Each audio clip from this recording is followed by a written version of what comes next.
Guys मेरे पास इस बोतल के अंदर है रॉकेट फ्यूल और इस ट्रिक को आज से 5 साल पहले मैंने ट्राई किया था। इधर देख क्या कर रहा है। तो ये है हमारा रॉकेट। चलो इस फ्यूल को इस रॉकेट के अंदर डालते हैं और फिर देखते हैं कि ये किस तरीके से उड़ता है। अगर ये उड़ जाए तो भैया सब्सक्राइब तो मुझे पता आप कर ही लोगे, लाइक वाइक कर देना यार। थोड़ी खतरनाक ट्रिक है तो आप घर पे ट्राई मत करना।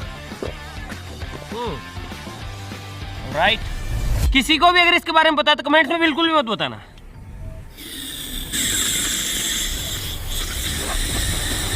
ऑलराइट गाइस, और अब देखना मैजिक। 1 2